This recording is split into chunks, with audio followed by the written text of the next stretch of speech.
Welcome to some new r/malicious compliance stories, where people comply to the letter, but not the spirit of a request. I hope you had a great day. The first story is called No Key for Me. This happened several years ago at my side gig. I worked in a small retail tax office. Most of the tax preparers had been there for years and had been through multiple office managers. Office managers tended to come and go every other season or so. So those veterans of us typically knew much more about running the business than they did, and certainly more about tax prep. In comes a new manager. Nice to meet you, new manager. I've been in this office for about 10 years now, and I'm your evening and weekend guy. I close the office on weeknights, and on weekends I'm usually your opener. Great! I need a key to the office. No, I'm only giving out 2 keys, one to X and the other to Y. What happens if neither of them is here to open or close? You can call me and I will come. This is what I call a self-correcting problem, so I didn't even argue. Predictably, 2 or 3 days later, circa 9:30 PM, I looked around the office and neither X nor Y was there. Does anyone have a key? Anyone was silent. So, knowing that the new office manager lived about 45 minutes from the office, I called her. Hi, we are ready to close. How soon can you be here to lock up? The manager slurred. Huh? Hard to slur her, but she managed. No one has a key, and you said you would be available to lock up. We are closing in 10 minutes, so we need you to come to lock the door. You said no overtime, so we are leaving. The office will be unlocked until you get here. There's a spare key hidden in my office. Lock up and slide the key back under the door. Okay, I will do that.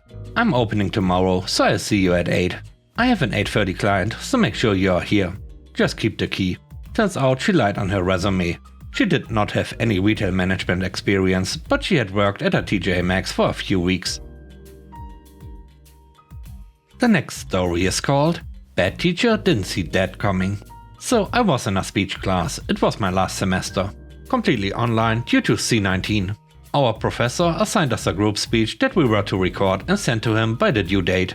I thought it would be easy enough, as he gave us 2 weeks to work on it and group speeches weren't anything new to me. He even made separate discussion boards for our groups that we could use to communicate. This project was worth 30% of our grade, so failing this project meant you would pretty much fail the course.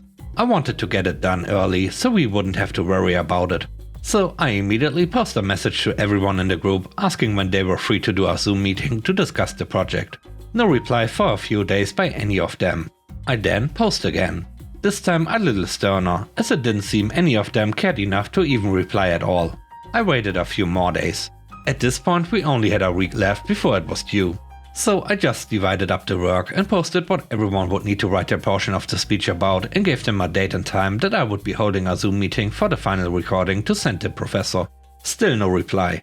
It was now the day before the speech was to be recorded and 2 days before the speech was due, and my group members had not made an attempt to make contact in any form at all. So I did the only thing I could think of and emailed my professor explaining the situation. But I assumed he would not reply, because throughout the entire semester it took him over a week to reply to any emails I had sent him. I then did the entire group project on my own, which took me the entire night with no sleep. After I finished writing everyone's speech, it was around the time I had scheduled the Zoom meeting to record. I joined it out of amusement, knowing nobody in my group would be there. Sure enough, it was empty. So I did the entire speech myself. But the rubric really put emphasis on transitioning to our other group members, including saying their name. So between every section where it would cut to a different member, I would say something like, "And now my name will explain the importance of blah blah."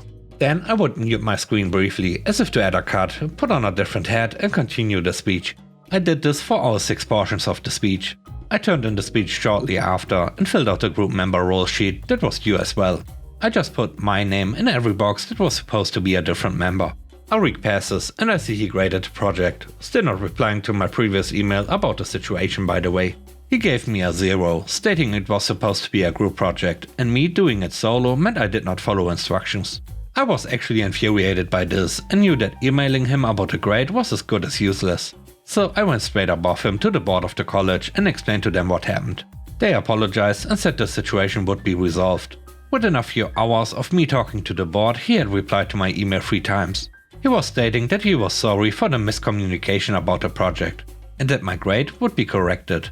But then he scolded me for going above him, saying I should have just emailed him again if I couldn't get in contact with my classmates. And then he was putting the blame on me for not trying harder to reach out to them. The next semester, I saw that he was no longer with the school. My guess is that it was a habit of his to not reply to emails, and he got fired for it. Also, his corrected grade was a 70. But I was so mentally exhausted from the situation at that point that I didn't care to fight it anymore. The third story is called I Got My Own Cart. My primary function at work is to drive the root truck. I take finished products from our facility to our distribution center, deliver and/or pick up parts from storage, occasionally take materials to other company facilities in the metro area.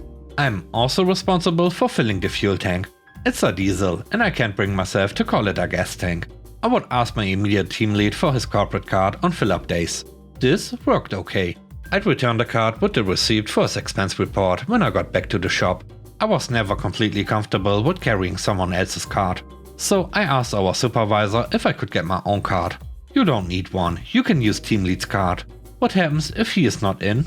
You still don't need one. This continued for about a year. Now, some of you might see where this is going. Everyone else at work saw where this was going in real time. Everyone except supervisor apparently. A quick word on my supervisor. She's actually quite smart and highly competent and capable. She also has a tendency to reject outright ideas that aren't hers. The team lead called out one day I needed to fill the tank. Supervisor, I need to fill the tank, and team lead's out. May I borrow your card? Why? Because I don't want to be stranded on the side of the road with an empty tank and 7 digits worth of company stuff in the bad part of town. This is unlikely to happen, as I generally don't let the tank get lower than 25% full for that very reason. But it's the principle of the thing. I suppose I can go get your boss's card if you don't have yours. No, don't do that, you can use mine. So she gave me her corporate card, all went as per usual. When I got back, I gave her back her card and the receipt for her expense report. The next day I clock in, start checking my emails, and the supervisor power walks to my desk. Let's get you your own card today.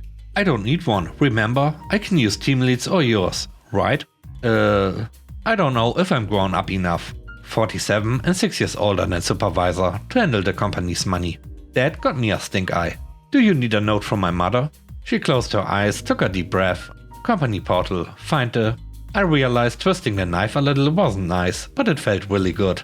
And yeah, I got my own card. The last story is called Crack Them Up. There were these 2 gigantic concrete blocks that were poor to hold up the side security cameras, and holy moly was that a bad idea. They could have put stakes in the ground, used sandbags, or just used a really wide frame. But no, giant concrete blocks was the plan. And now that the job was nearly done, and I was on the bottom of the pyramid at this job, I was the one who needed to destroy them. Now I did everything I could to make this easier, like try and find an effective method, break off big pieces at a time, or try to talk to my boss into using expanding grout. You know, the stuff that's meant for breaking concrete.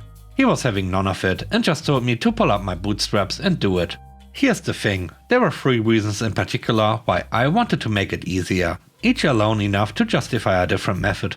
First, it was going to be 30+ degrees Celsius for the next week, 90+ Fahrenheit.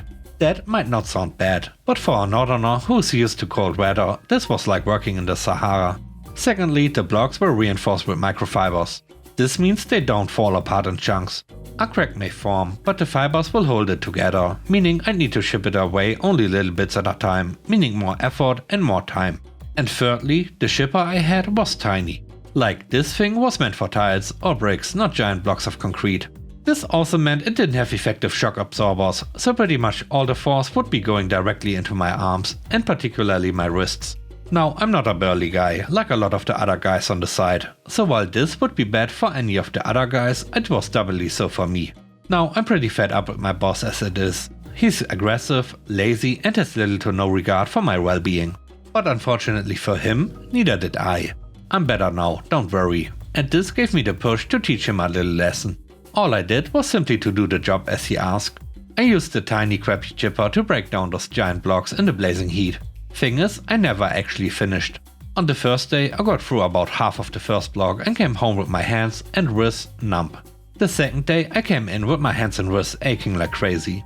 I know how to survive and drank as much water as I could. But apparently it wasn't enough, cause while working on the first block I fainted. Luckily someone noticed and called an ambulance.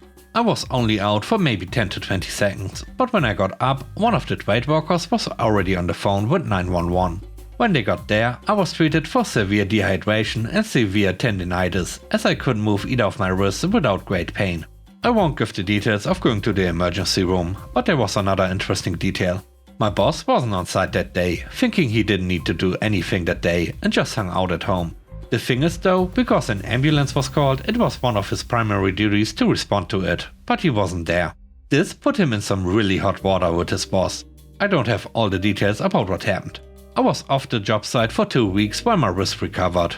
And when I returned, there was a new site manager who just wanted me to clean the site, not break the blocks, which were still there. I'm pretty sure that the old site manager was fired, but I actually don't know since I finished working there 5 days later. And with that, we end today's video. Let me know what you think about the stories. On a scale of 1 to 10, how would you rate the stories and today's video? I hope you enjoyed the video.